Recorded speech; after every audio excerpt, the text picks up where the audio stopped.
7:1 சனி பகவான் இருந்தாச்சுன்னா late marriage அப்படின்னு சொல்லியிருந்தோம். இதுக்கு என்ன பரிகாரம் சொல்லலாம் அப்படின்னு கேட்டிங்கன்னா, இந்த லேட் மேரேஜ் தான் பரிகாரம். இதுக்கு என்ன சனி பிரீதி மற்றதெல்லாம் பண்ணினாலுமே அந்த பிரீதிக்கு எது வேல்யூவாக இருக்கும் அப்படின்னு சொல்லியாச்சுன்னா, லேட் பண்ணி அனுகிரகத்தை கொடுக்கறது தான் வேல்யூவாக இருக்கும். 7ல் சனி இருக்குது, லக்னத்தில் சனி இருக்குது அப்படின்னா சனி பிரீதி மற்றதெல்லாம் பண்ணின பிற்பாடு கூட காரியம் நடக்கலையே, நாங்கள் எதிர்பார்த்த காலத்தில் இது முடியலையே அப்படின்னு அவங்க வருத்தப்பட்டால் கூட நீங்கள் தைரியம் சொல்லணும். எப்போ இது லேட் மேரேஜ் தான் ஆகும், ஆனால் லேட்டாக இருந்தாலும் லேட்டஸ்ட்டாக அமையும், அதனால் நீங்கள் கொஞ்சம் பொறுத்து இருங்க அப்படிங்கிற பதிலே சொல்லலாம். இதில் ஒன்றும் தவறு இல்லை, இது இப்படி தான் நடக்கும். 7 மேரேஜ் ஆச்சு அப்படின்னு சொல்லிடுச்சுன்னா திரும்ப பிரிவை தான் கொண்டு வந்து நிறுத்தும். அப்புறம் ஆகிற மேரேஜ் ரொம்ப சிரமமாக கொண்டு போய் சேர்த்திடும். ஆக இந்த விஷயங்களை எல்லாம் கருத்தில் கொண்டு நம்ம செய்ய வேண்டியதாக இருக்குது. சூரியன் செவ்வாய் இணைவுனால விவாகரத்து மற்ற பிரிவினைகள்லாம் ஏற்படும்னு சொல்லியிருந்தோம். இதுக்கானது பார்த்தோம் அப்படின்னு சொல்லிடுச்சுன்னா சிவ வழிபாடு, செவ்வாய் முருகப்பெருமான் பழனியில் இருக்கக்கூடிய பழனி ஆண்டவரை வழிபாடு பண்ணலாம், சிவ வழிபாடு பண்ணலாம், சுவாமி மலையில் இருக்கக்கூடிய முருகப்பெருமானை வழிபாடு பண்ணலாம்.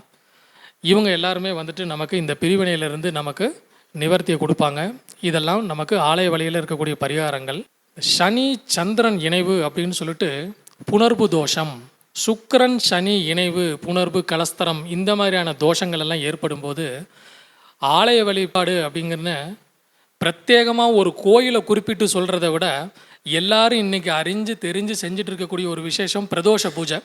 இந்த பிரதோஷ பூஜை பெரிய கோவில்களில் செய்யும்போது பார்த்தீங்க அப்படின்னாச்சுன்னா, இந்த பிரதோஷ காலம் முடிஞ்ச பிற்பாடு சுவாமியும் அம்பாலும் சப்பரத்தில் பிரகாரம் சுற்றி வருவாங்க. அந்த பிரகாரம் சுற்றி வரக்கூடிய சுவாமியும் அம்பாலையும் நேர் எதிரில் நின்று தரிசனம் பண்ணணும் சுவாமியும் அம்பாலை. இது மிகப்பெரிய ஒரு நிவர்த்தியை கொடுக்கும் இந்த தோஷத்துக்கு. அதே போல் உமா மகேஸ்வர பூஜைன்னு சொல்லக்கூடிய ஒரு பூஜை இருக்குது, அதை பண்ணலாம். இது ஹோமமாகவும் பண்ணலாம், புஷ்பாஞ்சலியாகவும் பண்ணலாம், அர்ச்சனை பண்ணலாம். இது இந்த விதமான தோஷத்தை நிவர்த்தி பண்ணி நல்ல அனுகூலத்தை ஏற்படுத்தி கொடுக்கும், திருமண பாக்கியத்தை கொடுக்கும். பொதுவாக ஒரு காரியம் சித்தியாகாமல் இருக்குது, என்ன செய்கிறதுன்னு தெரியாமல் இருக்குது, இதுக்கு என்ன பரிகாரம் சொல்கிறதுன்னு தெரியல, ஆனால் வயசு ஏறிக்கிட்டே போகுது, திரும்ப திரும்ப ஜோதிடராகிய நம்மளை அணுகிக்கிட்டே இருக்கிறாங்க. அந்த மாதிரி இருக்கிறவங்களுக்கு இந்த பிரதோஷ பூஜையை நீங்கள் பொது பரிகாரமாகவே சொல்லலாம். 11 பிரதோஷங்களை வழிபாடு பண்ண சொல்லணும். பிரதோஷத்துக்கு தேவையான திரவியங்கள், அபிஷேக திரவியங்களில் ஏதாவது ஒன்று வாங்கி கொடுக்கலாம், வில்வத்தை வாங்கி கொடுக்கலாம். இது மாதிரி வாங்கி கொடுத்து இந்த பிரதோஷ பூஜையில் கலந்துக்கிட்டு சுவாமியும் அம்பாலும் பிரகாரம் சுற்றி வரும்போது அவங்கள எதிரில் நின்று தரிசனம் பண்ணி அந்த சுவாமி அம்பாலோட ஆசீர்வாதம் வாங்கிறது அப்படிங்கிறது கண்ணுக்கே தெரியாமல் எதை செய்கிறதுன்னு தெரியாமல் நிற்கிறவங்களுக்கு மிகப்பெரிய விமோசனத்தை கொடுக்கும். இப்போ திருமணமெல்லாம் பார்த்தாச்சு அப்படின்னா இந்த மாதிரியான ஒரு சூழ்நிலை, ரொம்ப கொடுமையான ஒரு சூழ்நிலை, 40-44 வயசாகி திருமணம் ஆகாதவங்களாம் இருக்கிறாங்க. அவங்களுக்கு எடுத்தோன்னா பரிகாரம்னு சொல்லிட்டு அதை பண்ணு இதை பண்ணுன்னு சொல்கிறத விட மங்களமே வடிவான அந்த சிவனையும் அம்பாலையும் எதிரில் நின்று தரிசனம் பண்ணும்போது தோஷம் விலகிடும்.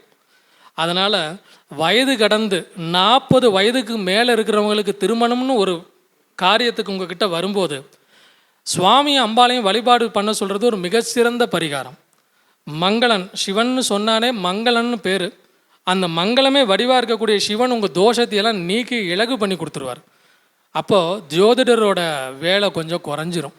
அதுக்கப்புறம் நீங்கள் ஈஸியாக மற்ற கிரகங்களோட நிகழ்வுகளை அமைப்புகளை எல்லாம் வச்சு பார்த்துட்டு அவங்களுக்கு பிராயச்சித்தம் பரிகாரம் சொல்கிறது ரொம்ப எளிமையாக இருக்கும்.